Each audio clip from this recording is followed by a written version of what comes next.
ویدیو رو صرفا دارم دلی میگیرم.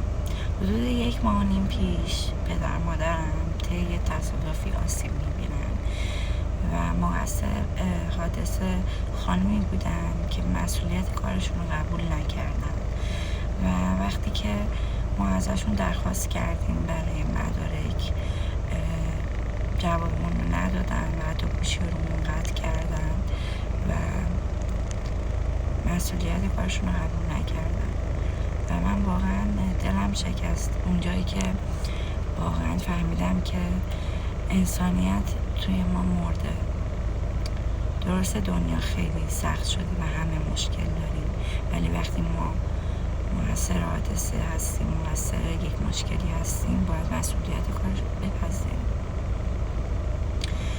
و اینطوری شد که من واقعا اومدم این ویدیو رو بگیرم.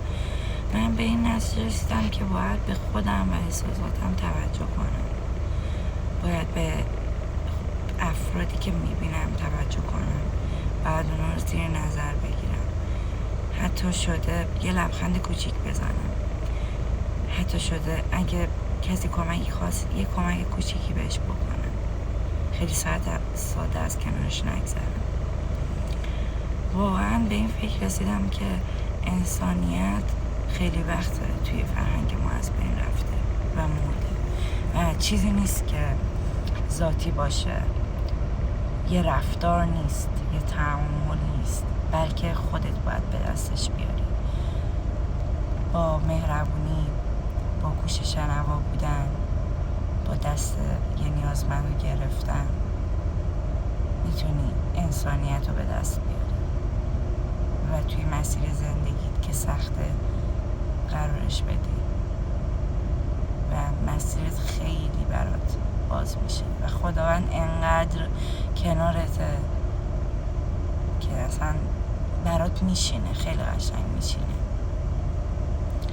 واقعا فهمیدم که خیلی فرهنگ سازی توی مردم ما از بین رفته، چه برسه به انسانیت. تو وقتی مسئولی در قبال یک کاری باید اون کار رو تا آخر انجام بدی، پس شرفت چی میشه؟ مگه تو یک انسان نیستی؟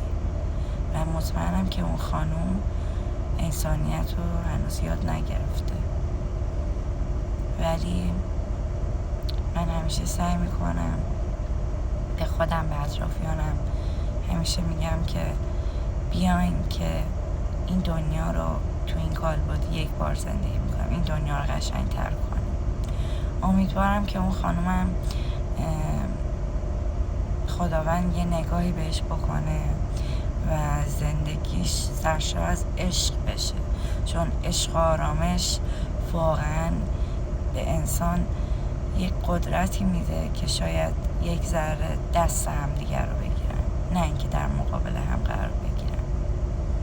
در برابر هم قرار گرفتن چه سودی داره؟ اینکه کار یک انسان رو که خودت مقصر بودی انجام ندی خیلی ناراحت کننده است. امیدوارم که همگی، هر کسی که این ویدیو رو میبینه، بیایم با هم تلاش کنیم که دنیای قشنگ تری بسازیم. واقعا ارزشش رو نداره. بیاین انسانیت رو یاد بگیریم و به همدیگه نشونش بدیم، به همدیگه نشون بدیم این راه قشنگ رو.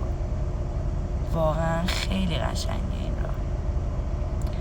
این ویدیو رو گرفتم چون واقعا دلم شکست، واقعا بغضی شدم از اینکه مادر یک خانواده است و وقتی اینطوری برخورد کرد خیلی ناراحت شدم، چون افرادی تو اون خانواده‌ان، فرزندانی تو اون خانواده‌ان.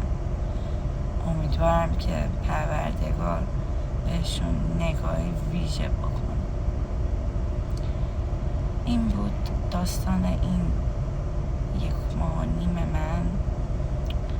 امیدوارم که هممون به عشق، آرامش و محبت و آگاهی برسیم و یادمون باشه که کائنات همیشه ما رو نگاه میکنن و توجه توجه ویژه‌ای بهمون دارن.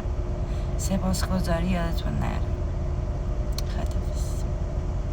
به امید روزی که هممون انسانیت رو یاد بگیریم.